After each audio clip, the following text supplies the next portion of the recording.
ശ്രീ ജ്യോതികുമാർ സൂചിപ്പിച്ച ആ വീഡിയോ എല്ലായിടത്തും ഉണ്ട്. ഇന്ന് സംസ്ഥാനത്തെ ഒരു മന്ത്രി തന്നെ എനിക്ക് അയച്ചു തന്നതാണ്. എന്റെ മാന്യത കൊണ്ട് ആ മന്ത്രിയുടെ പേര് പറയുന്നില്ല. എന്താ രാമേന്ദ്ര പ്രശ്നം? പ്രശ്നം പറഞ്ഞാൽ ഭയങ്കര തമാശയാ. കണ്ടില്ലേ എന്ന് പറഞ്ഞുകൊണ്ട് അയച്ചതാണ്. ആ വീഡിയോ ഒന്ന് കാണാം. ആയിക്കോട്ടെ, ഇന്ന് നമുക്ക് ഇവിടെ തന്നെ കൂടാ. എല്ലാം അറിഞ്ഞിട്ട് തന്നെ കാര്യം. ആറന്മുള നിയമസഭാ തെരഞ്ഞെടുപ്പിൽ എന്നെ ഇറങ്ങി തോൽപ്പിക്കുമെന്ന് പറഞ്ഞ ചാനലാണ് ഏഷ്യാനെറ്റ്.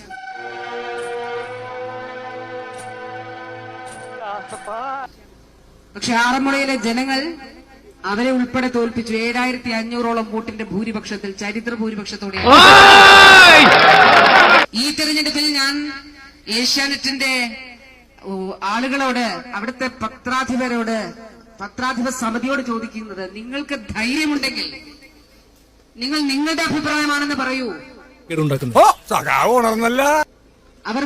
അവരുടെ മാധ്യമ പ്രവർത്തകർ മാത്രമിരുന്ന് പറഞ്ഞതാണ്. ആണോ? നിങ്ങളിത് ആറന്മുളയിൽ പറഞ്ഞു,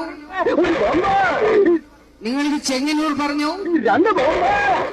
2016 കേരളത്തിൽ LDF അധികാരത്തിൽ വരില്ല എന്നും UDFന് തുടർ ഭരണമുണ്ടാകുമെന്നും നിങ്ങൾ പറഞ്ഞു. നിങ്ങളെ ജനങ്ങൾ തോൽപ്പിച്ചു. ഇനി ഒരു കാര്യം, 2016 ആ സർവേക്ക് ശേഷം ഞങ്ങൾ പുറത്തുവിട്ട വാർത്ത ഇപ്പോഴും യൂട്യൂബിൽ കിട്ടും.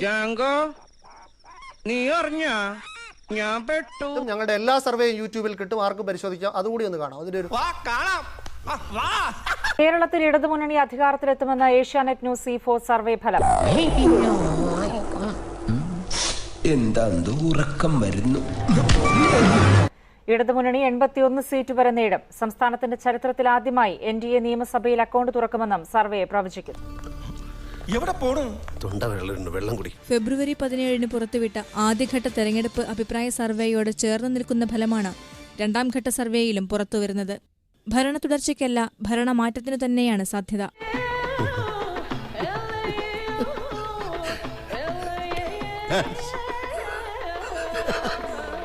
ഇടതുമുന്നണി അധികാരത്തിലെത്തും. 40% വോട്ട് നേടി 75 മുതൽ 81 വരെ സീറ്റുകൾ വിജയം ഇടതിനൊപ്പമെന്നാണ് സർവേ ഫലം. ഇത്ര ഞാൻ ചോദിച്ചുള്ളൂ. ഒന്ന്, ഏഷ്യാനെറ്റ് ന്യൂസ് ഒരിക്കലും ആറന്മുളയിൽ LDF സ്ഥാനാർത്ഥി തോൽക്കുമെന്ന് ഒരു സർവേ ഫലം പുറത്തുവിട്ടിട്ടില്ല. 2016 UDF അധികാരത്തിൽ വരുമെന്നൊരു സർവേ പുറത്തുവിട്ടിട്ടില്ല. ചെങ്ങന്നൂർ ഉപതെരഞ്ഞെടുപ്പിൽ LDF തോൽക്കുമെന്നൊരു സർവേ പുറത്തുവിട്ടിട്ടില്ല. സർവേകൾ ശരിയാകും, തെറ്റാകും. പക്ഷേ നിങ്ങളുടെ സ്ഥാനാർത്ഥി പച്ചക്കള്ളം പറഞ്ഞാണ് അതിനെ പ്രതിരോധിക്കുന്നത്. ഉളുപ്പുണ്ടടാ ചക്കണക്ക്, പോവാൻ നോക്കടാ. ഈ വ്യാജ പ്രചരണം എന്തിനാണ്? സർവേകൾ ശരിയാകും, തെറ്റാകും. പക്ഷെ കഴിഞ്ഞ ഒന്നിന്റെ പേരിൽ വ്യാജ പ്രചരണം നടത്തുന്ന ഒറ്റ കാര്യം മാത്രമേ ഞാൻ ചോദ്യം ചെയ്തുള്ളൂ.